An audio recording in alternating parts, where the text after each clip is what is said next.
Good day, I'm Theodore Henry, and this is your JIS News for Thursday, March 31, 2022. Jamaica will be receiving millions of dollars in support of its crime fighting, energy security, trade and commerce expansion, and COVID-19 recovery efforts from the United States government.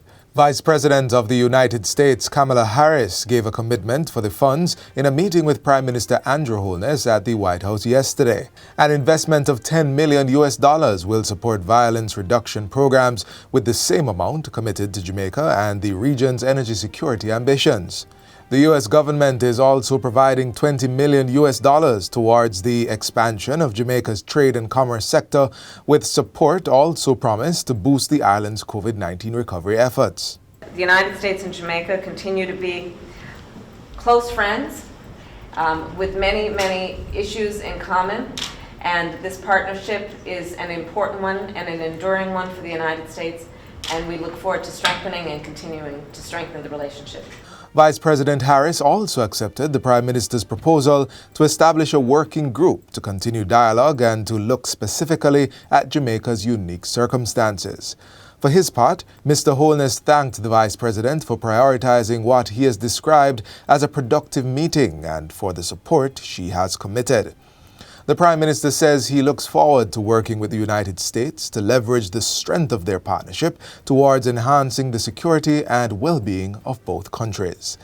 Dealing specifically with the matter of security cooperation, Mr. Holness acknowledged the U.S. government's support, but also highlighted areas for expanded cooperation. These include intelligence and information sharing, access to training, especially with regard to cybersecurity, assistance with the acquisition of security assets to expand Jamaica's border security and management, and greater support to stem the flow of illegal guns into Jamaica. We believe these areas also coincide with the United States' interests in ensuring that the region is secure, peaceful, stable, and prosperous. Prime Minister Andrew Holness is on a working visit to Washington, D.C., which includes meetings with high-level officials in the United States, as well as a planned engagement with the Jamaican diaspora.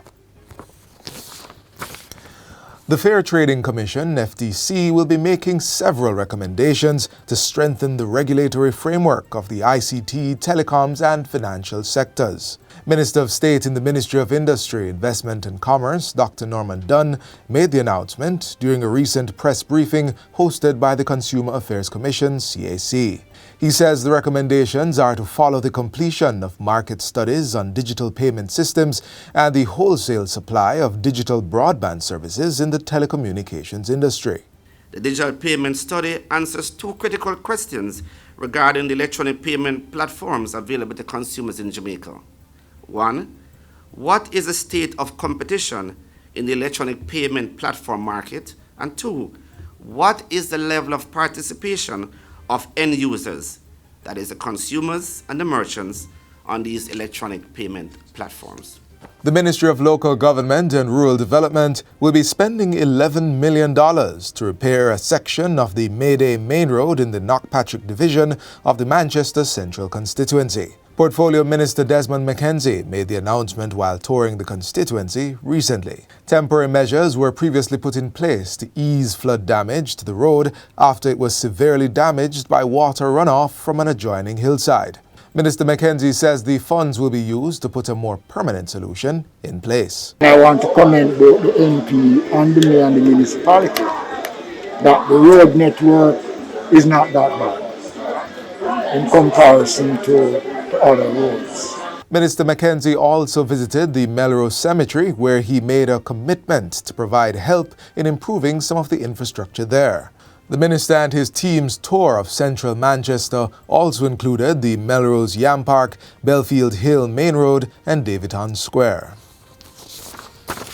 Coming out of the tour, it has been announced that the Manchester Municipal Corporation will be undertaking further improvements to the recently refurbished Melrose Yam Park in the parish. Mayor of Mandeville, Councillor Donovan Mitchell, says the work will include providing electricity to all the shops used by vendors and other operators at the facility. All the amenities there will be taken care of. Additional electricity, we'll be putting in a play area for kids, a car wash, a jerk center, And all of that is a part of the network, the road network for the new highway that is coming in. Mayor Mitchell says once the works are complete, people will have access to the Yam Park from both sides of the highway. He's appealing to residents in and around the area to be patient while the work is underway to make the space more comfortable. And finally, the Ministry of Health and Wellness is assuring the public that plans are in place to deal with any possible upsurge or fifth wave of COVID-19 infections.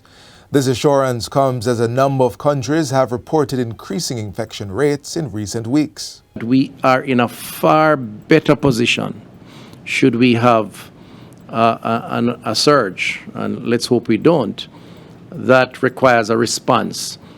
Because we now have a script, we have the experience, which is still very fresh in our minds, to apply a response, I think that would be more effective, as each response has been to the different surges that we have had.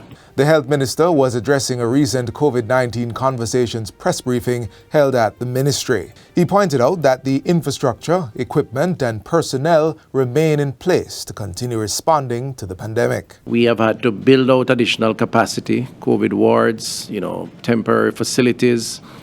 We have individuals, the frontline workers who are trained, who are therefore able to apply themselves to circumstances around infections and hospitalizations and community engagement, the lab and equipment. And that's it for JIS News Today. I'm Theodore Henry.